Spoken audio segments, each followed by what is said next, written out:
day 4 in Qatar, and I only have one thing to say to you guys. Camel.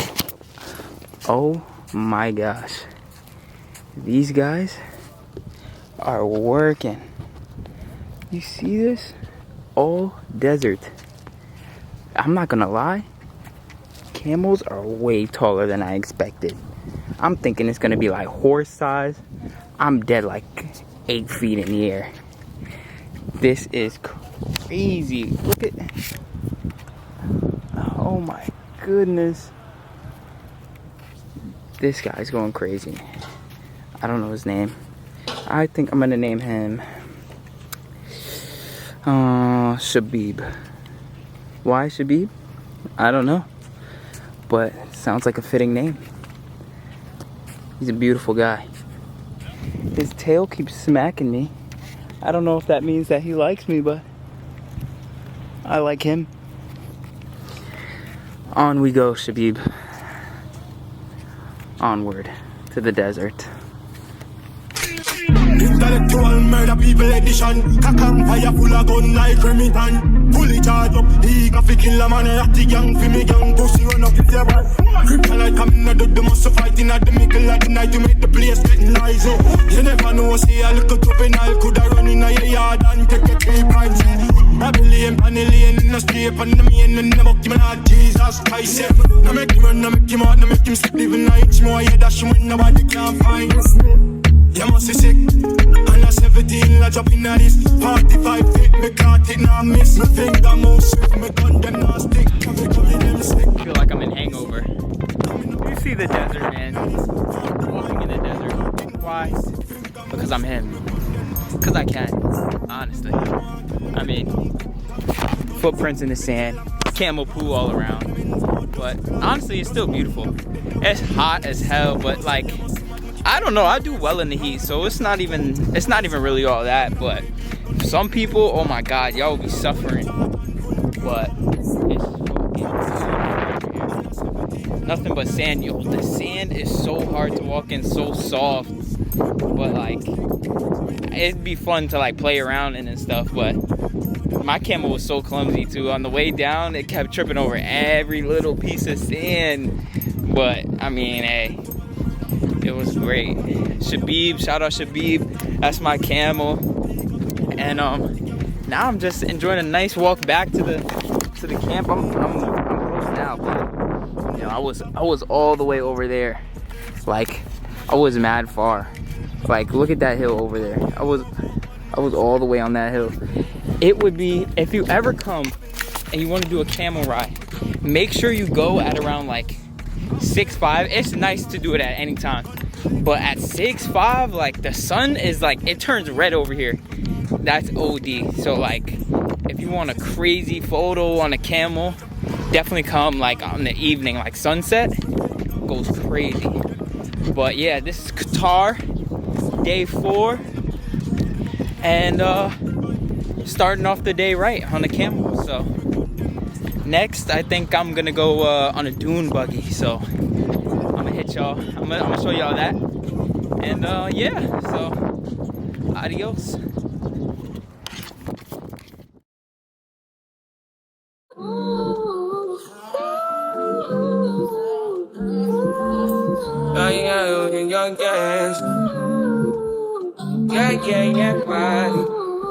Yeah, my mind. Yeah, my mind. I ain't got a clue, bro. I said 5 in the morning. I wake up to 5 for my earnings. Yeah, my mind is a warning. Pray to the one you're relying. I've been wandering all day. Try to be fine, but I can't be. The noise in my mind wouldn't leave me. Try to get by, but I'm burning. I'm behind, my mind it runs. All these thoughts are troubling. Starting to give up my pain. Fighting to be on my lane. My mind running to the other side. When it's time to leave my life, then it tries to take me out. Tell you what I need, right? Yeah, I really need time now. I need to free my mind now. I really need my love. I need need to free my mind now. I really need Jada. I need to free mind now. I really need mine now. Oh, yeah. So, I don't know if you can hear me, but I'm driving in the desert right now. Day 4 might be my favorite day. Camel, dune buggy, I'm feeling nice right now. All I need is some good eats, maybe a pool or something. Day 4 might be the best day, I can't lie. Over here. It's crazy. Nothing but sand, but still beautiful though. Absolutely crazy, absolutely stunning. It's really pretty out here, really beautiful. And I'm gonna catch y'all on day 5.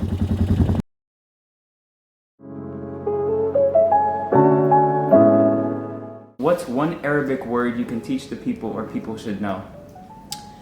There's a lot of nice Arabic words that I think today are going a little bit global, and they always mean great things. The Arabic dialect has a lot of peaceful words in it. So, and it's we don't notice it, even us as Arab, because even our greets, when I greet you, I take time to greet you in Arabic, and I ask about your health. I ask for you to be blessed, and it's still something in our culture that we say every day. So basically, I would say the normal greet, which is salam alaikum, or just say salam, which means peace. It's either peace be upon you or peace, but it's the most common. Like the common word you will hear every day with you entering any room, or anyone entering a room, you'll hear them saying it basically. What's one of the most challenging things about the Arabic language?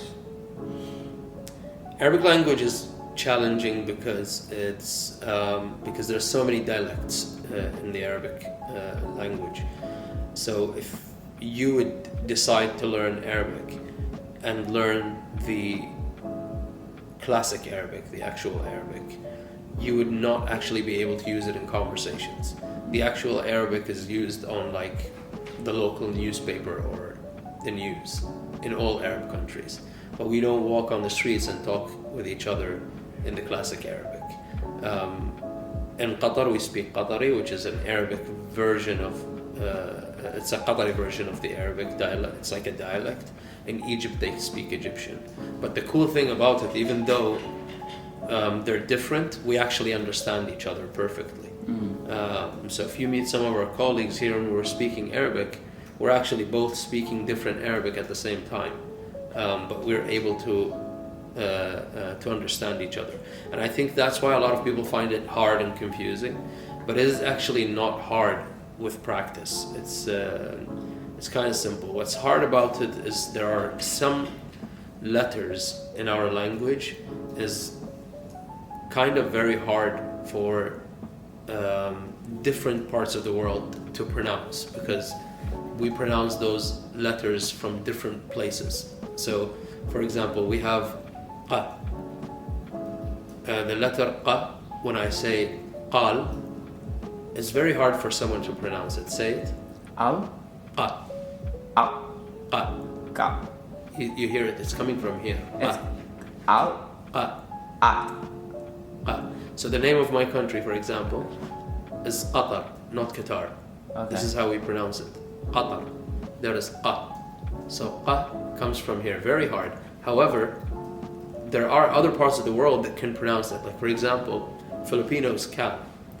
That letter exists in their language. That's why sometimes you see a Filipino and they say chocolate. They don't say chocolate, right? If you notice, because they do have that letter like us. We have that in common. Like we have the letter kha in common with other nations, like with Hebrew, with Russians. Kha exists in our language as well. We have ha. ha is very hard. A lot of people can't say my name, for example. They can't say the real name the real way of pronouncing my name would be Ahmed. But a lot of people would go Ahmed, Ahmed, Ahmed. They always find it hard to say Ahmed. It's because the movement becomes different. So it's like these little things that makes it feel like Arabic is a hard language to learn, basically. Was English hard for you to learn? Is Arabic your first language? Arabic's my first language. English was hard for me to learn, for sure. I didn't learn English at school. I learned English at school late because English was introduced in our schooling system, and it was very preliminary at the time. But after high school, I started learning a little bit more English because I kind of needed it to, pursue a career and pursue everything else. But English wasn't that hard. I would really say the reason English is something that could be learned quick is because you can see that every other country relies on English as a second language today in the world, so it's helpful to learn it for travel reasons, to be able to get by. Everything from a technology standpoint has English as the first preset in it, so it kind of forces you into trying to learn that because it's a language that's in your face. So you'll be able to learn it because you'll need to. And one of the other things about it as well is there's so much content that you could absorb, whether it was from film, whether it was from music, that actually helps you get to learn the language quick. And I watch a lot of, being from the film industry, I watch a lot of films, a lot of TV shows. So with that, it helps me understand how people are pronouncing it. I always keep subtitles on, but on the original language. So when I watch an English film in English, I keep English subtitles on because that helps me hear and learn at the same time what they're saying. It's very helpful, and it also helps me remember how to spell the words. In time, it just gets restored somewhere. So I don't think it's a hard language. I think it's definitely one of the easy ones. What's one Arabic word you can teach the people or people should know? Shukran, which means thank you. And and what's a word that is a little more interesting than thank you? Chat. What does chat mean? It would basically translate as shut your face. Okay. Well, you don't speak Arabic, or you do speak Arabic? I don't. If you do know little bits and pieces, what's one Arabic word you can teach the people or people should know? Mafi mushkila. What does that mean? No problem. Mafi mushkala? Mafi mushkila. Mafi mushkila. Mafi mushkila. Yeah. Okay. Maybe I'll do a tattoo of that one. That sounds no problem. What's one Arabic word you can teach the people or people should know? Wow, these are great questions, man. One Arabic word everyone should know. Oh, it's deep. Alhamdulillah. What's that? That's my favorite word. What does it Which mean? means thank God. Are you gonna be saying that after this is all done? Yeah, but it's such a used word. It sounds very intense in English, but in Arabic it's very casual. Whenever you ask someone how they're doing, it's like Alhamdulillah. Wherever after we eat, we say Alhamdulillah, thank God. After we do anything, before we do, it's like a state of mind of gratitude towards life. It's not just it's not a word. It's really a way of being. It's being constantly grateful through the hardships, through the challenges, through something as intense as what we're going. 3 days of no sleep. Alhamdulillah. What's one Arabic word you can teach people or you think people should know? Salam. What's that? It means peace. but it's interchangeable with hi, hello, or welcome. Okay. Besides salam. Oh, another one? Yeah.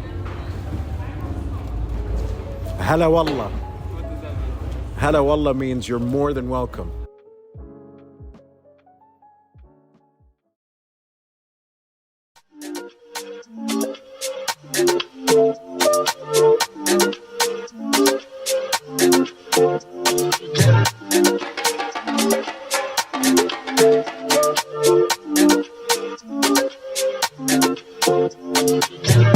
You can't even sit in peace, 'cause all of these niggas be on you. I'm just saying I can be, yeah, one that you call and you talk to, girl. I'll share my world with you. If you're gonna waste your time, don't waste your time with me. I mean honestly, open your eyes and see. If you're gonna waste your time, what you need, don't waste your time with me. You could have all the space, all that you need. There's no pressure, girl. If you got time to waste it with me. And I ain't worried about them. Girl, you all that I see. And I am who I am. And I be where I be. If you ever hit me on a late night, I'll give you a clear mind. Might give you some insight. I'll share my world with you. If you're gonna waste your time, don't waste your time with me. I mean honestly, open your eyes and see.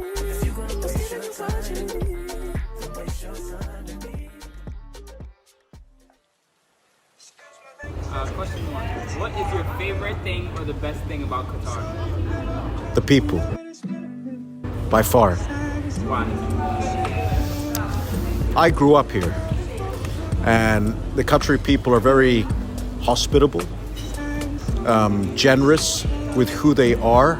I'm not talking materialistically, that's a different subject, but they're generous with who they are. They'll let you in to their homes and into their personalities and who they are as people, which is so beautiful to have. And they are people that are simple in a sense that it doesn't take much for you to feel welcomed, for you to feel loved, for you to feel part of the country. It's a country that's rooted in religion, in hope, and in positivity. My favorite thing about Qatar is the people. Yeah. More than anything, my favorite thing is just how genuine the people are. I feel like Qataris are very misunderstood people. From the outside, we look a certain way, or we may be perceived a certain way, but deep down, I feel like there is a humble heart in every Qatari, and truly down to earth, and someone like people who are connected to each other. We're a small country, so we feel a special bond to each other, and a special bond to people who share that connection with us. I feel like Qataris we're very connected to people who come to Qatar because we feel very proud of our country. So when people come, we share such an excitement with people who come to Qatar. You know, so I feel like my favorite thing about Qatar is the people. Well, sorry, the question was twofold, right? Favorite thing or the best thing about Qatar? So my favorite thing, best thing, the people. So you were actually the one who told me that Qatar started off as like a small country, like 20,000. Yeah. So how do you feel about like Qatar? Would you know the population now? I know it's like probably like what, quadruple now? I think it's almost 3 million. Yeah. Which is insane. And I wasn't here when it was 20,000. When I was born, the population was around 500,000, which was still like nothing. Yeah. But just seeing everything, like I'm only 25, and my short life, I've seen Qatar grow in such a tremendous way. I was actually talking to my mom about this yesterday. Like, I don't recognize Doha anymore. Like, it's so metropolitan, busy, it's buzzing constantly. And when I was growing up, it was kind of like a small town place where everyone knew each other, you were constantly bumping into people, and you just knew everyone everywhere. Whereas today you feel like you're in a city, you know, take the metro. It's kind of, you know, it's overwhelming sometimes. Yeah. But it's a beautiful experience. It feels like we're all part of the same type of experiment in Doha, in a weird way. What's your favorite thing or the best thing about Qatar? So many things. Well, first of all, Qatar is home. I am born and raised Qatari, from a family that's been in Qatar for since the late 1800s. So Qatar is home. Wherever I'm not here, I don't feel home, basically. What's your favorite thing or the best thing about Qatar? The safety. Safety and security. You can walk around pretty much anywhere in Qatar. You can drive anywhere, you can sit anywhere, and you know that you're completely safe. You can leave your belongings on the table, and you know nobody's going to touch them. Qatar was ranked the #1 safest city in the world, I'm pretty sure. Well, I've been here for 20 years, and I'm a witness to that.